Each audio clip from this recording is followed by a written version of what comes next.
How's it going, everybody on YouTube? This is your host Tea Time, and today coming to you guys with my review of The Last of Us TV series that premiered yesterday.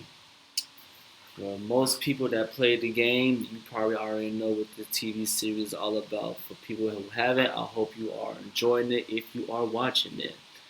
I do plan to go into spoilers for the TV show, but I'll let you guys know when I do. I'm not gonna do it right now, but all I can say right now for this TV show is just wow.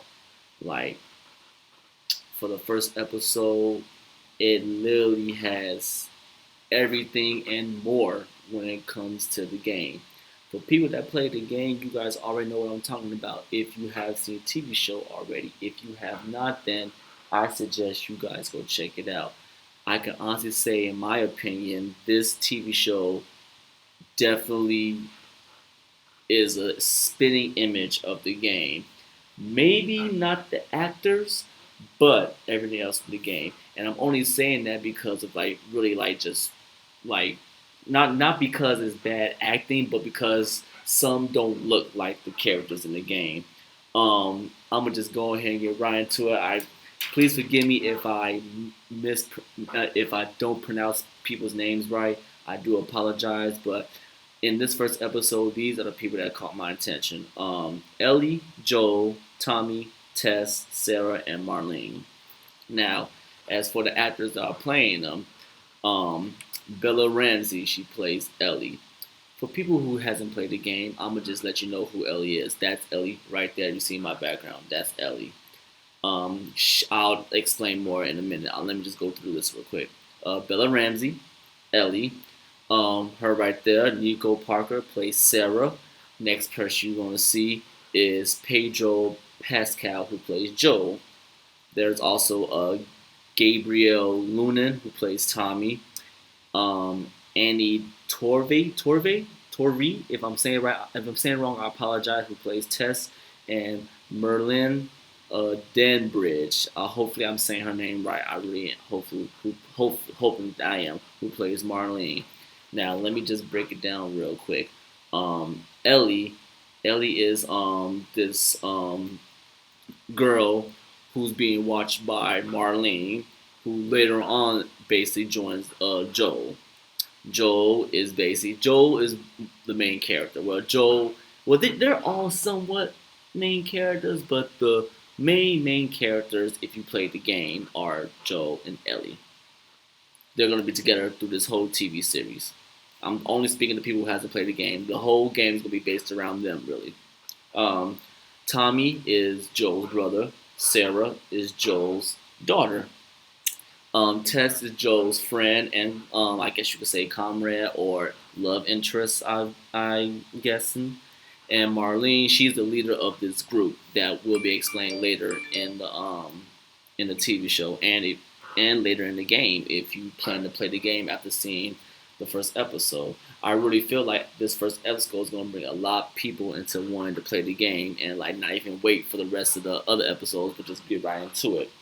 But from the actors to the characters to just like how they like got the environment from the game into the TV show down packed to like even like expanding more on certain things that came from the game into the TV show. Like in the very beginning, there's like one thing that's expanded upon that I'm really glad they did because I wanted to see more of this character before what happened. And not just that, but they also showed a little bit more involving other characters too. Like they showed more with Joel, Ellie, and Tess, and even Marlene. Not a lot, but they showed more that that in the game they kind of like. If you play the game before you watch the TV show, then you basically know what I'm talking about. Like in my opinion, some things I wanted to like see a little bit more before certain things happen, and the TV show did that and I love it. Like if I could give this if I could give this TV show a rating right now, not if I'm going to right now, like 10 out of 10, 10 out of 10. And there's a lot of TV shows and movies that did their own version of a game, and it was not good. I'm not gonna say there was a lot of bad ones, but yeah, it was a few bad ones, you know. But for for a TV show adaptation of a game, not just a game, but this game won like the game awards of, was it 2000 and what was it 2000 and I could be wrong. Was it like 2021, 20? I believe it was. I could be wrong. I could be wrong. It probably came out. It probably came out like a lot later than that. I mean, later, sooner than that. But it definitely won Game of the Year when it came out, and I believe that's only because Neil Druckmann is doing everything with this TV show as he should. He was the one in charge of the game. Last of Us Part One was perfect. So of course he like, this is baby, huh? Y'all gonna go ahead and do a TV show? Let me put my stuff. Let me put my stuff into it. I'm making sure this is good, and he's doing that. He definitely did that with this first episode. Now I'm not saying every episode will be 10 out of 10 because that barely even happens when it comes to like TV shows. But I really do hope that this stays between like 10, say stays between like 8 to 10, maybe 7, depending on what goes on. But somewhere around there, I don't want it to go nothing under that, and hopefully it doesn't, because this they really like kick the door open with this one. This, if you like zombie apocalypse TV shows, surviving TV shows, like this is for you. If you enjoyed the game and you always want a TV show adaptation of it, this is for you. I feel like this TV show is the best of both worlds for gamers and people who just like um, TV style zombie apocalypse surviving TV shows. And like I said, I feel like this TV show is going to bring people who don't even haven't even played the game to either play it or watch other people play it, or both, because it was really that good. Like the actors got every character down pat. Even if they don't look like the characters in the game, they still really, I feel like they actually like study the characters and everything, because this was perfect, to me. Perfect. I'm not being biased. Like when it comes to Last of Us, there's nothing really like I could really like be biased on, because like I'm just now getting into like games like this, like survival games. Well, I'm not gonna say I'm getting into it, but like Resident Evil, zombie games, survivor type games like that. I've never really been that big of a fan of, but I'm becoming a fan of it.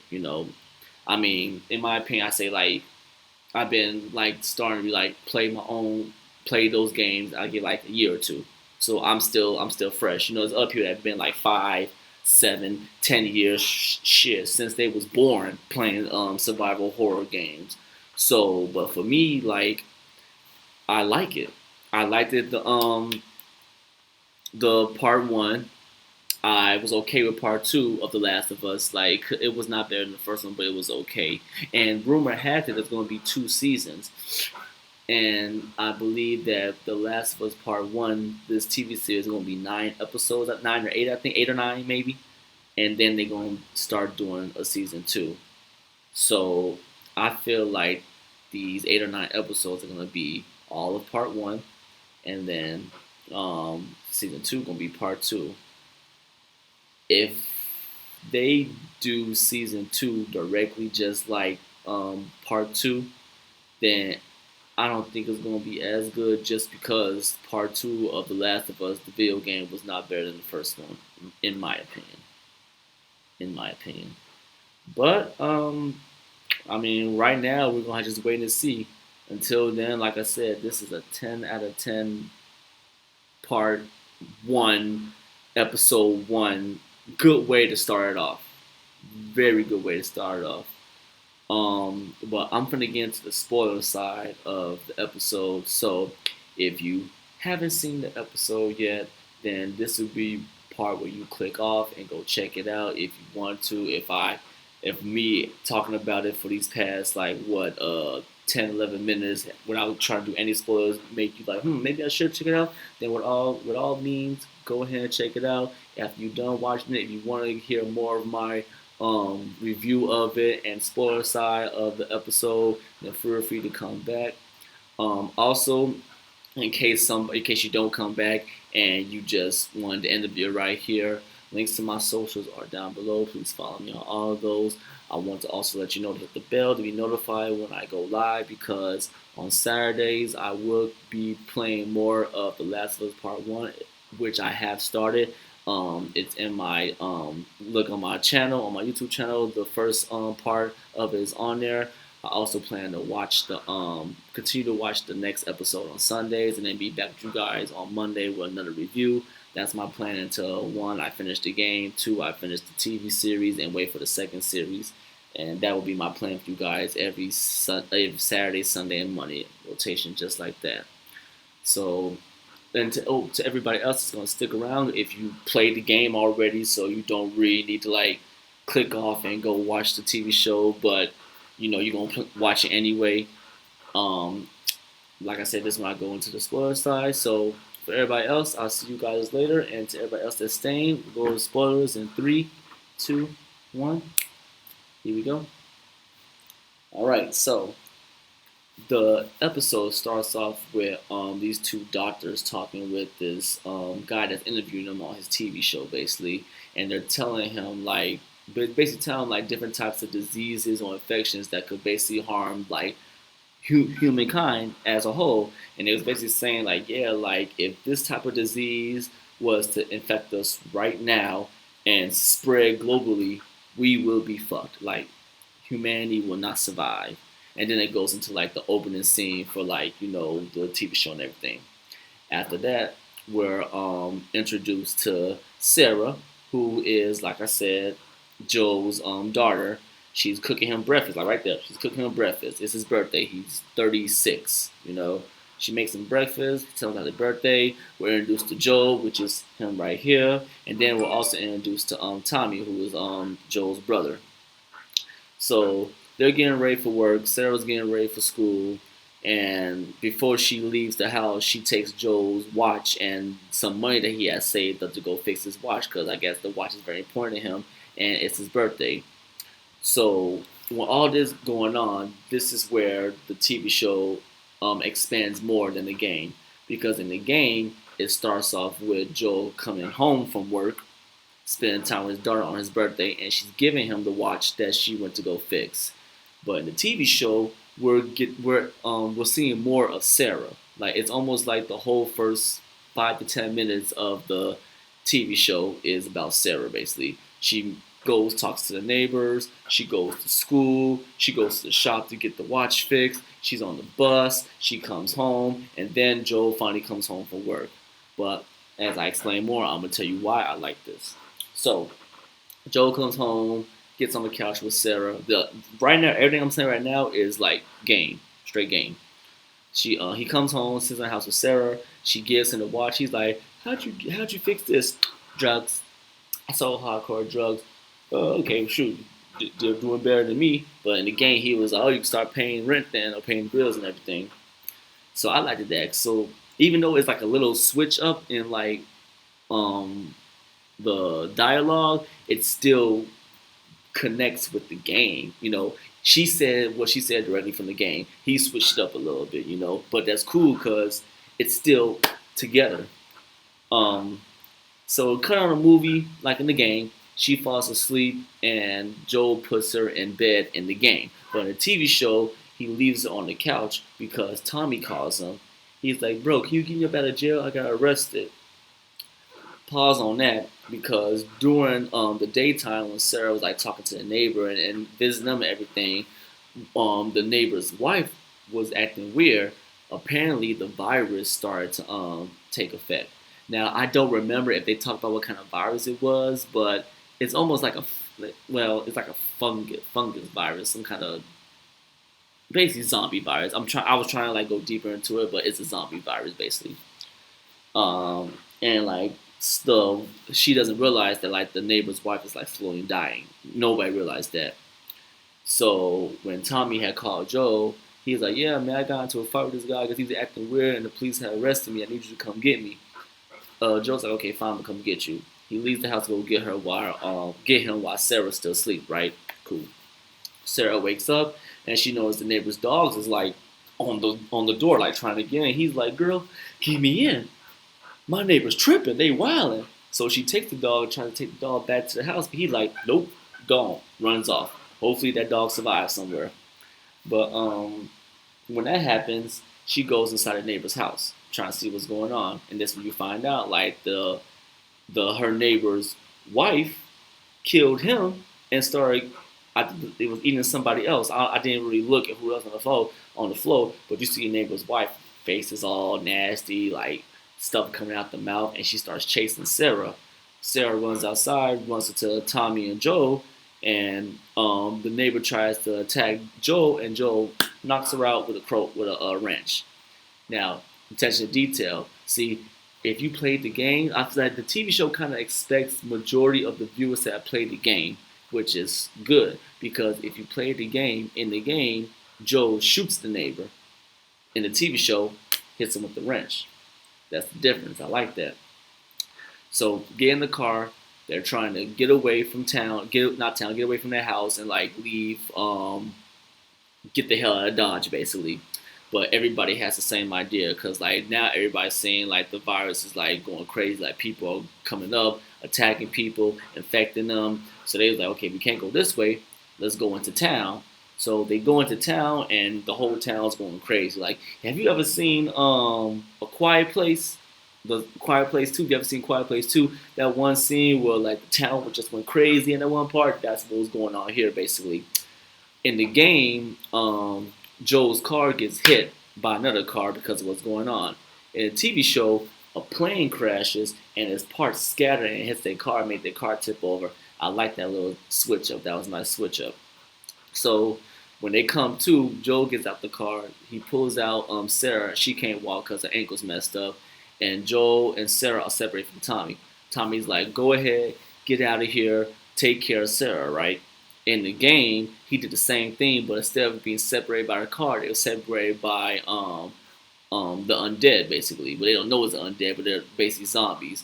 And the zombies are trying to get at them, but he's like pushing the door back, saying, "Go, I can outrun them. You got Sarah, take care of her."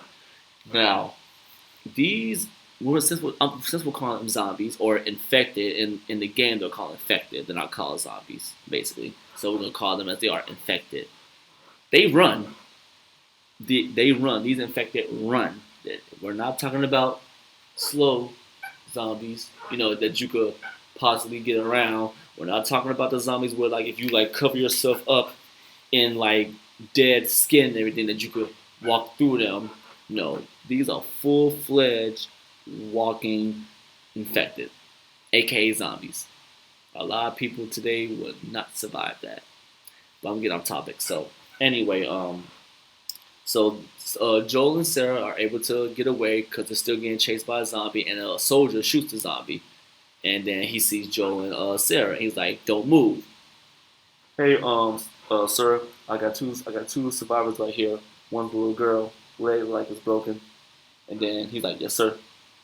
Yes, sir. Yes, sir."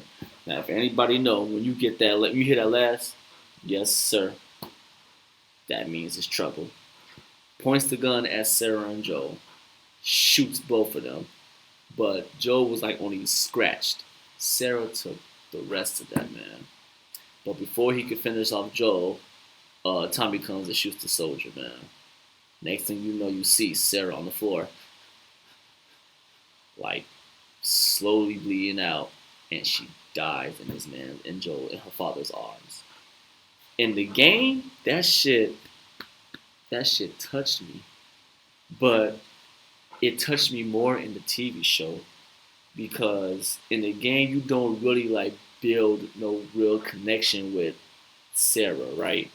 I mean, the TV show you barely do too. You only know her for like 10, maybe 15 minutes, but it's just because like a father and daughter bond and dying in her arms and everything. Like in the game, you probably expected them to like make it.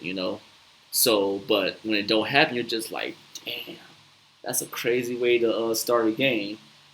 TV show, man. I feel like it's worse because like when you play the game, you know what's gonna happen, but to see it like happen like that in live, the tears, the emotions, like they kind of make you like get like a little more connection to her, even though it was only like for 10 to 15 minutes, you know. Because think about it also for people who have not even played the game, they're probably thinking the same thing we was when we first saw it. Like, okay, how they gonna survive? What's gonna happen? You know, are they gonna how they gonna make it? They don't all make it. She dies. I didn't expect that when I first played the game, you know.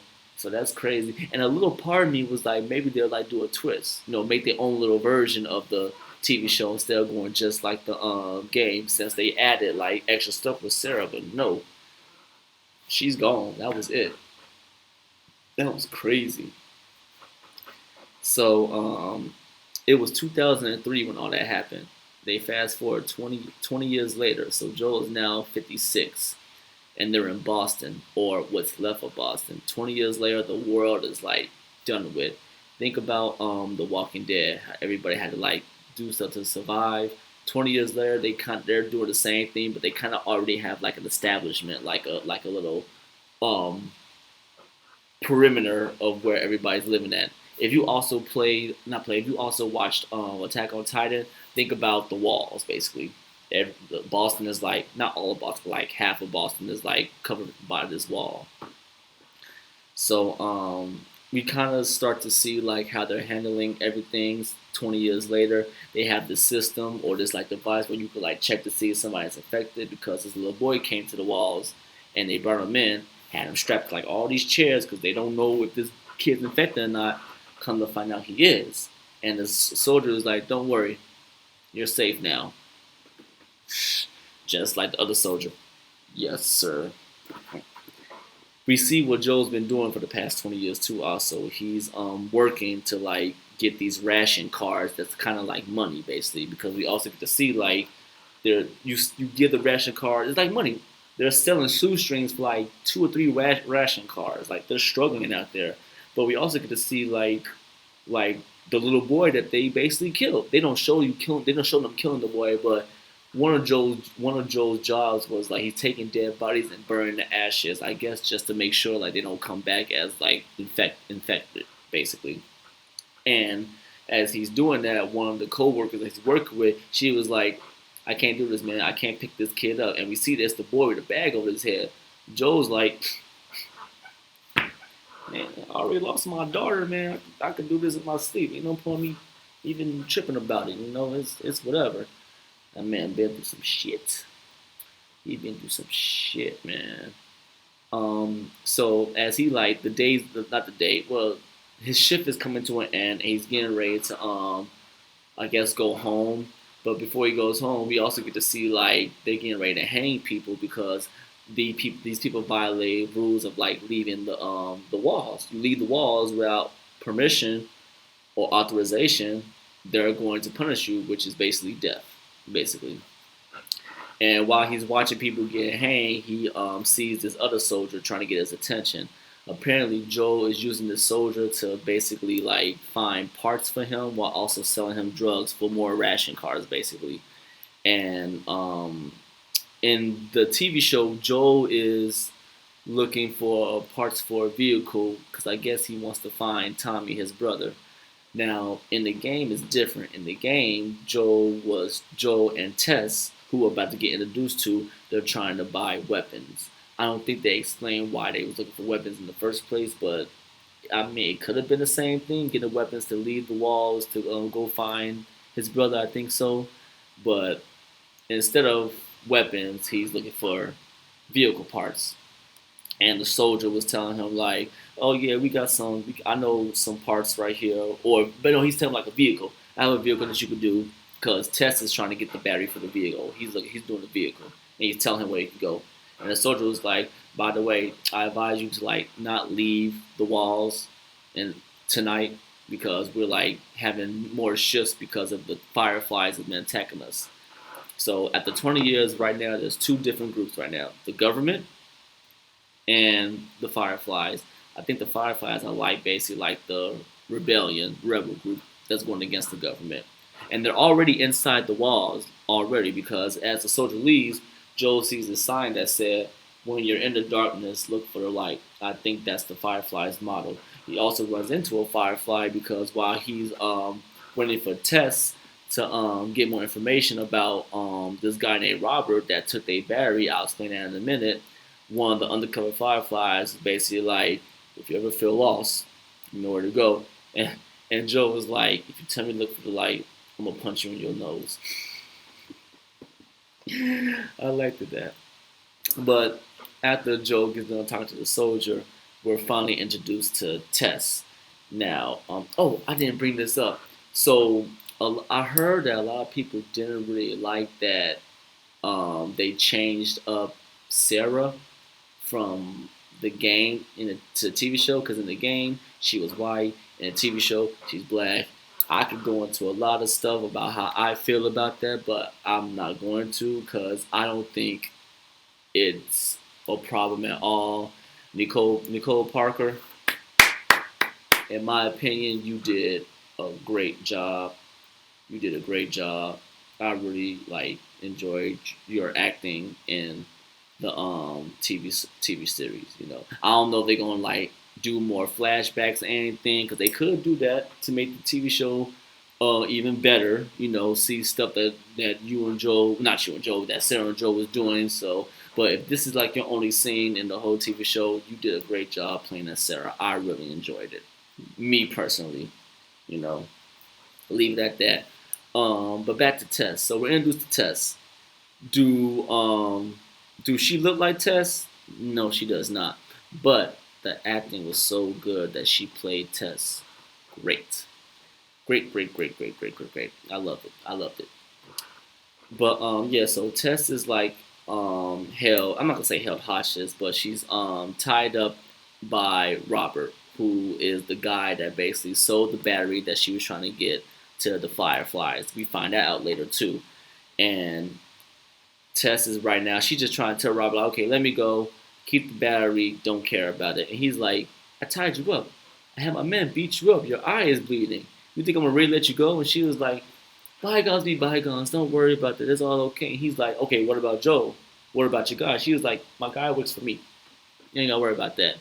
And before he could actually let her go, one of the government vehicles got blown up, killed both Robert's men, and he escaped because the Fireflies were attacking again. And the government ended up arresting Tess because they thought she worked for the Fireflies, but they let her go the next day because she didn't. And during all of that, Joel is at his house drinking whiskey or whatever he's drinking, and he's going through his map to see where he could find Tommy at, basically, because he's still looking for Tommy. He falls asleep because he got drunk, and he's having a hard sleep after 20 years because he has PTSD for what happened to his daughter, basically.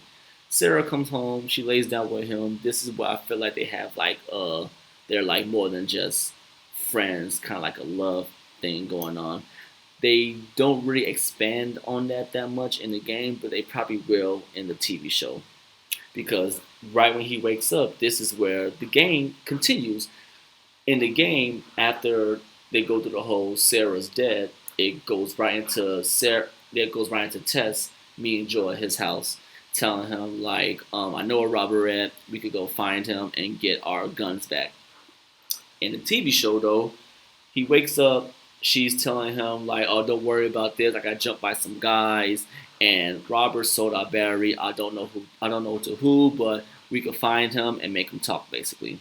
So that's their whole game plan right then and there. While they're doing that, we're finally introduced to Ellie. So with Ellie, once again, do she look like Ellie? No, she does not. But her acting, like with Tess, A1. If you guys have not, if you guys have not played the game, or if you played the game, then you should know that her acting for Ellie is great. To me, is great. I advise everybody that haven't played the game, go to the game on YouTube and just look at cutscenes with Ellie and how she talks, how she acts. Bella Ramsey, once again, you with Nico Parker and with Anna.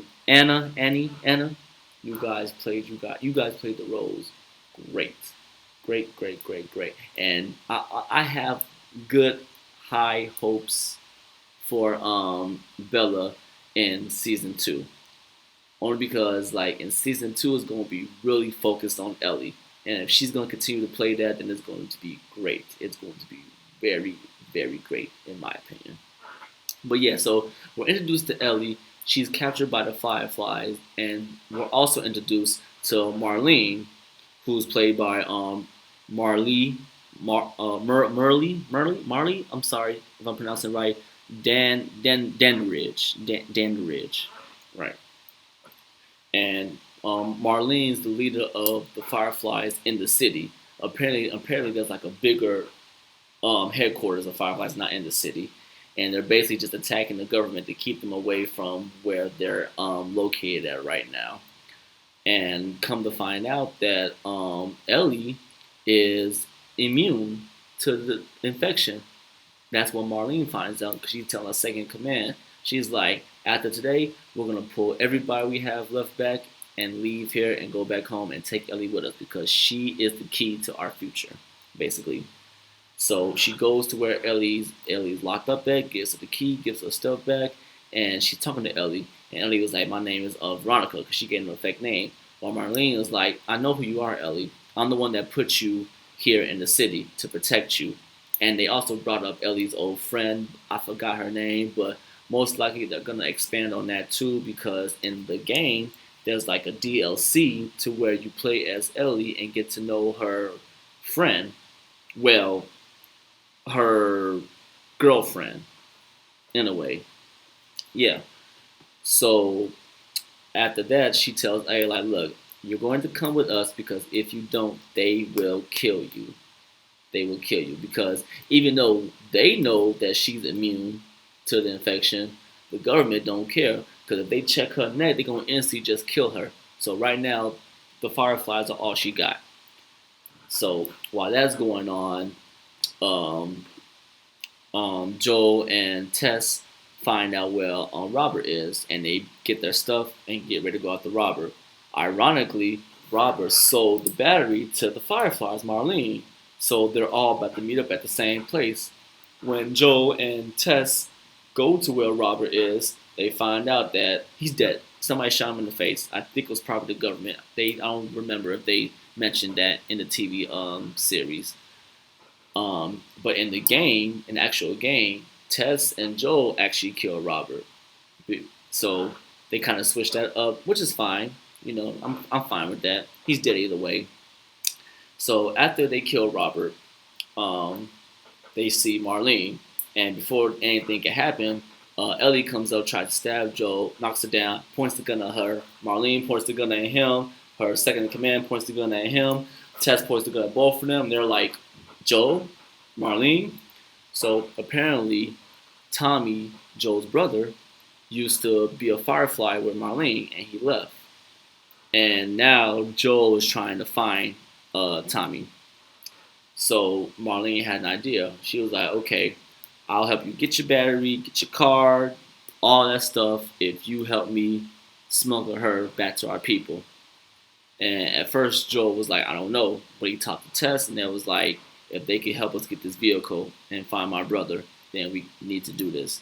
Because Marlene can't do it. She got shot. All her people dead besides the second in command. She ain't gonna be much help. So he was like, "Fine, I agree. I'll help you." Before that, Marlene told Ellie, "Do not let Joel or anybody know about your situation. They're smuggling you. That's it. Don't tell them nothing else." So before they decide to leave the city, Joel and Ellie and Tess go back to Joel's crib because Tess has to go and I guess make sure preparation are good for him leaving and everything. And while Joel and Tess are talking outside, Ellie goes do Joel's stuff. Curious kid, obviously. She finds one of his books that has like the numbers 60, 70, and 80. When Joel comes back in, Ellie asks him about the numbers. Apparently, 60, if I remember it correctly, 60 means new info. 70 means no new information, and 80 has like nothing next to it. Apparently, like Joel uses old music to like communicate with people about, I guess, stuff about his brother. Because Ellie was like, okay, so what? 60s new information, 70s no new information, and what's 80? And he's like, does 80 mean like something bad's happening? But Joe didn't say nothing to her. He went to sleep. But Ellie's smart. She was smart in the game too, but they like showed how smart she is or how cunning she is in a way. Because when Joel wake up, she was like, "Oh yeah, your radio went off.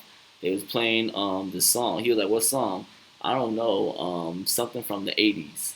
And he was like, "Ah shit." And she was like, "Gotcha." So '80s music means trouble. So yeah, she's cunning in here. Cunning in here. So when Tess comes back, finally, after all that, they decide to leave the city. While they're leaving the city, they get caught by the same soldier that Joe was selling drugs to. So he's like, I told you not to leave. Now I gotta do my job and actually like arrest you guys. And they're like, don't arrest us. Let us do this one job, and when we come back, you'll get half. He was like, half? Nah, nigga, I want all. Starts checking their necks. And Ellie's like, oh shit, if they check me, then that's it for me. So right when he puts the thing on her neck, she stabs him, and he's about to shoot her. Joe gets in the way. He's like, don't do it, don't do it. We need her. We have to just do this job, and then we'll be back. And he's like, get out the way. I'm about to shoot her. And while he has the gun to Joel starts having flashbacks of that moment that he lost his daughter. And in that moment, he just attacked the soldier, just literally beat this man to death. Literally. And while he's doing that, Sarah's like, Joe, look at this. And they check the machine. Come to find out, oh shit, Ellie's infected. What are we doing with her? And she's like, no, no, no. Look, I've been bitten and it's 6 weeks old. Most people don't last longer than a day. But before they could process everything that's going on, the sirens go off and they're like, okay, we gotta leave. And as they're leaving out of the city, we get like a big panel of like the outside of the walls and everything. And I like how it looks. And right before everything ends, we hear the song that's played in the 1980s. And like Ellie said, that means trouble. And it goes to credits. Oh man, so like I said, I have very high hopes for this TV show because it's getting good. It's getting really good. Actors are good. Dialogue is just like the TV show. They expand more on different things than just going straight through the game. And I really like that, man. I'm looking forward to episode 2. Like, it's just gonna be really good. But that's my review and my spoil side for the TV show. Once again, to everybody that made it all the way to the end, like, comment, subscribe, thumbs up, thumbs down. Tell me what you liked about my review. Tell me what you didn't like about it. Let me know how you feel about everything so far. Who do you like in the series, in the TV show so far?